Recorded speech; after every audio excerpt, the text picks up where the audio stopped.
Hello everyone. आप सब लोगों का स्वागत है।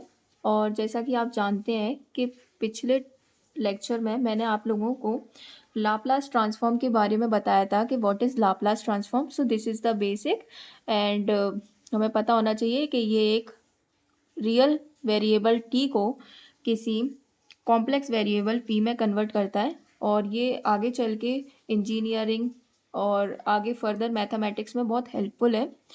और हमें पता होना चाहिए कि लाप्लास और एफ टी इक्वल होता है zero to infinity e to the power minus P T F T D T. That's all. ये यहाँ पर सब लाप्लास फॉर्मूले हैं, वो हमें याद होना चाहिए कि Laplace of T to the power N equal होता है, ये फैक्टोरियल का साइन होता है, factorial N upon P to the power N plus one. इसको कभी कभी हम gamma N plus one upon P की पावर एन प्लस वन भी लिख सकते हैं। और एक दूसरा फॉर्मूला होता है कि Laplace of sine a t, sine ये इक्वल होता है यहाँ पर जो भी है ए, तो a upon p square plus a square. ऐसे ही Laplace of cos a t equal होता है p upon p square plus a square. Laplace of sine hyperbolic a t equal होता है a upon p square minus a square. Laplace of cos hyperbolic a t equal होता है p upon p square minus a square. और Laplace of e to the power a t equal होता है one upon p minus a. यहाँ पर जो भी है वो माइनस में कर लेते हैं, p माइनस ए। और इन सब फॉर्मूलों को हम प्रूव भी करेंगे कि ये आए कैसे हैं, ये आया कैसे है। और फर्दर जो क्वेश्चंस होंगे उसमें भी बहुत हेल्पफुल होंगे, तो आप लोगों को ये सब याद करने होंगे और प्रैक्टिस करते करते वो याद भी हो जाएंगे। सो हम इसका प्रूफ स्टार्ट करते हैं। सबसे पहला जो था कि Laplace of T to the power N equal होता है factorial N upon P to the power N plus one. Confuse नहीं होना है, किसी किसी बुक में पी की जगह यहाँ एस भी होता है।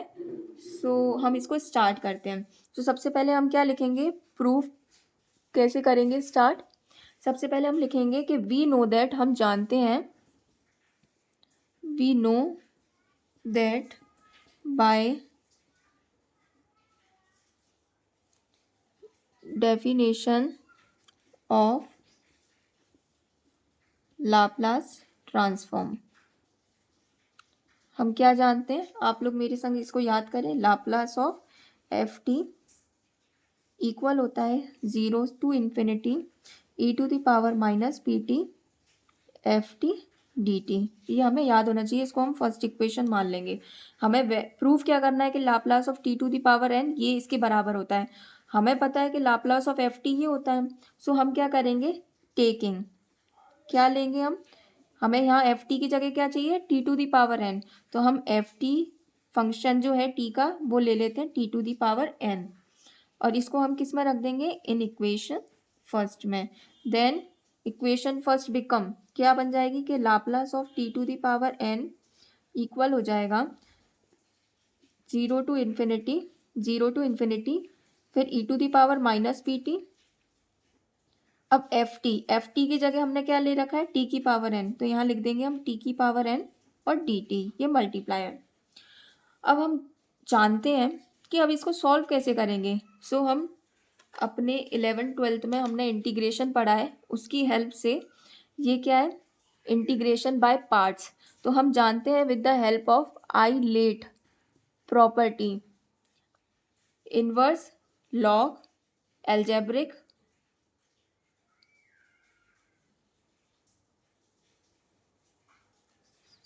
सॉरी गाइस,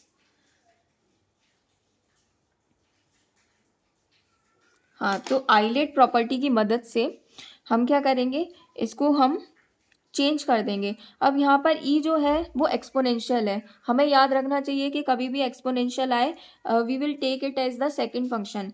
इसको हम लेंगे फर्स्ट फंक्शन, इसको लेंगे हम सेकंड फंक्शन। तो हमें पता होना चाहिए, मैं यहाँ लिख देती हूँ कि हम जानते हैं कि integration of first function into second function और डी टी डी एक्स जो भी लेना हो वो लेंगे। तो वो क्या होता है, first function integration of second function, और डी टी है तो डी टी, माइनस इंटीग्रेशन इसका डिफरेंशिएशन। इसका डिफरेंशिएशन, इसका डिफरेंशिएशन और इंटीग्रेशन ऑफ सेकंड और डी टी, ये होता है। तो हम इसकी मदद से हम इसको सॉल्व करेंगे। तो ये क्या हो जाएगा हमारा, इसको अगर अब मैं देखूँ तो ये हो क्या जाएगा, ये हो जाएगा हमारा first function integration of second, इसका इंटीग्रेशन करेंगे तो ये आएगा ई की पावर माइनस पी टी, और माइनस पी टी का करेंगे तो अपॉन में माइनस का पी, जैसा कि आप लोग जानते होंगे, इंटीग्रेशन में पढ़ा होगा आप लोगों ने। और लिमिट लगाएंगे 0 टू इन्फिनिटी माइनस इंटीग्रेशन, इसका करेंगे फर्स्ट फंक्शन का डिफरेंशिएशन टी के रिस्पेक्ट में, तो ये आ जाएगा एन टी की पावर एन माइनस वन, ये हो गया इसका डिफरेंशिएशन। अब इंटीग्रेशन इसका करेंगे, हम पहले भी कर चुके हैं, तो ये आएगा ई की पावर माइनस का पी टी अपॉन माइनस का पी, और यहाँ पर आ जाएगा डी टी। ठीक है, अब ये क्या है, ये टी के रिस्पेक्ट में करा है, तो यहाँ पर ये लिमिट किसकी होंगी, ये तो टी की होंगी, तो हम यहाँ पर टी की जगह इसको रखेंगे लिमिट्स को। तो जब हम अपर लिमिट लगाएंगे तो हम जानते हैं कि ई की पावर यहाँ आएगा माइनस का इन्फिनिटी, तो हम जानते हैं कि ई की पावर माइनस इन्फिनिटी क्या होता है, ज़ीरो होता है। ये याद रखना चाहिए, ई की पावर इन्फिनिटी इन्फिनिटी होता है, और ई की पावर ज़ीरो कितना होता है, वन होता है। सो ये चीज़ हमें याद होनी चाहिए। तो यहाँ पर ई की पावर माइनस इन्फिनिटी पहली लिमिट रखने पे, अपर लिमिट रखने पर ज़ीरो आ जाएगा माइनस, अब यहाँ पर ज़ीरो रखेंगे तो यहाँ पर ई की पावर ज़ीरो रखने पे वन होगा, बट इधर जब हम ज़ीरो रखेंगे तो टी की पावर मतलब zero to the power N, तो ज़ीरो ही होता है, यहाँ पर ज़ीरो आ गया, मतलब अपर लिमिट रखने पे ज़ीरो, लोअर लिमिट रखने पे भी ज़ीरो। अब ये है माइनस, यहाँ भी माइनस है, तो ये माइनस और ये माइनस मिलके क्या बन जाएगा, प्लस। अब देखो यहाँ तो टी का फंक्शन है, तो यहाँ से एन और पी निकाल सकते हैं, ये आ जाएगा एन अपॉन पी इंटीग्रेशन। और ये लिमिट हम यहाँ लिखना रह गया है, ज़ीरो टू इन्फिनिटी चल रहा है, यहाँ पर आ जाएगा t to the power n minus one e to the power minus P t अब डी टी। तो हमारे पास आएगा क्या, एन अपॉन पी, ज़ीरो तो हम हटा देंगे यहाँ से, integration of T to the power n minus one e to the power minus P t और डी टी आ जाएगा। अब अगेन बाय आइलेट प्रॉपर्टी से इसको हम मानेंगे फर्स्ट फंक्शन, इसको मानेंगे हम सेकंड फंक्शन। अगेन इसको सॉल्व करेंगे तो ये आएगा एन अपॉन पी, बाहर बड़ा ब्रैकेट बना लेते हैं, या स्क्वायर ब्रैकेट भी बना सकते थे, मैंने कर्ली बना लिए। इसको हम क्या लिखेंगे, first function as it is, तो first function integration of second, इसका इंटीग्रेशन आएगा e to the power minus P t upon minus p, और एक ब्रैकेट बनाएंगे और लिमिट लगा देंगे zero to infinity minus integration zero to infinity. अब क्या होगा, डिफरेंशिएशन होगा फर्स्ट का, तो डिफरेंशिएशन करेंगे तो एन माइनस वन टी की पावर एन माइनस टू, फिर इंटीग्रेशन ऑफ सेकेंड, इसका मैं डायरेक्ट कर रही हूँ integration e to the power minus P t upon minus p और डी टी।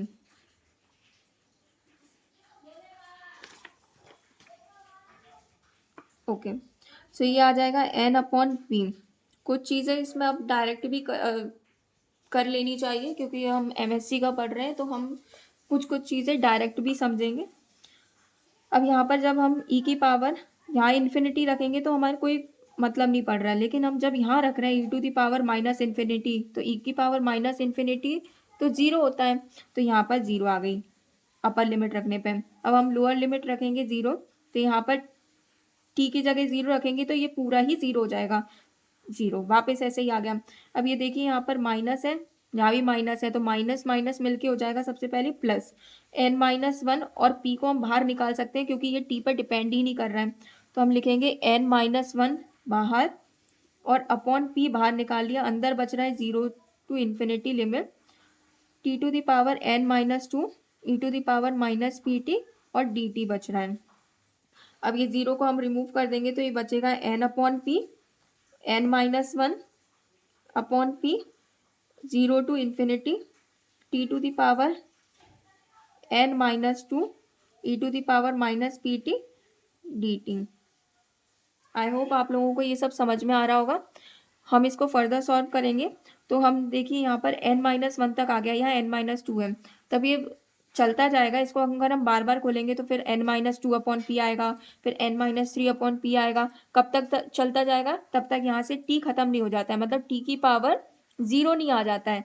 तो t की पावर ज़ीरो आएगा तो यहाँ बचेगा n upon p n minus one upon p, ये चलता जाएगा, यहाँ पर बचेगा one upon p zero to infinity t की power 0 e to the power minus P t और डी टी, ये लास्ट में ये बचेगा। फिर ये आएगा n upon p, n minus one upon p, चलता जाएगा वन अपॉन पी। अब किसी भी चीज़ की पावर 0 क्या होता है, 1 होता है, तो यहाँ लिख देंगे 0 to infinity e to the power minus P t, यहाँ 1 इंटू भी लिख सकते हैं, और डी टी। अब e to the power minus P t का अगर हम इंटीग्रेशन करेंगे, पहले मैं लिख देती हूँ इसको, n upon p, n minus one upon p and so on one upon p. इसको अगर मैं इंटीग्रेशन करूँगी तो e to the power minus P t upon minus p आएगा, और इसमें लिमिट लगा देंगे हम 0 टू इन्फिनिटी। अब ये देखो आप, यहाँ पी कितनी, यहाँ पर एन एन माइनस वन से लेकर के 1। अब हमको पता होना चाहिए कि एन फैक्टोरियल होता क्या है। एन फैक्टोरियल होता है 1 2 3 and so on, n minus one से लेकर के एन तक, ठीक है।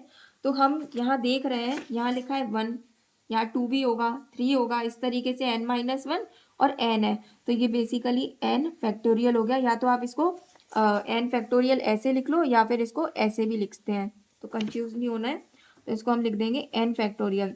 अब ये पी कितनी बार होगा, यहाँ देखो पी 1 पे भी है, यहाँ 2 पे भी होगा, 3 पे होगा, पी एन पे भी आ रहा है, तो इसका मतलब पी कितनी बार है, 1 बार, 2 बार, 3 बार, मतलब पी की पावर एन होगा, पी एन टाइम्स एन।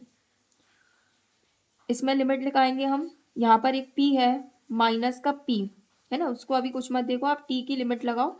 तो हम पहले e to the power minus infinity हम जानते हैं 0 होगा, तो सबसे पहली लिमिट के अकॉर्डिंग ये 0 आ जाएगा। फिर माइनस लगाएंगे, लोअर लिमिट लगाएंगे, किस ई की पावर 0, किसी भी चीज़ की मतलब ई की पावर 0 कितना होता है 1, तो यहाँ लिखेंगे 1, नीचे क्या चल रहा है अपॉन माइनस का P. I hope you understand.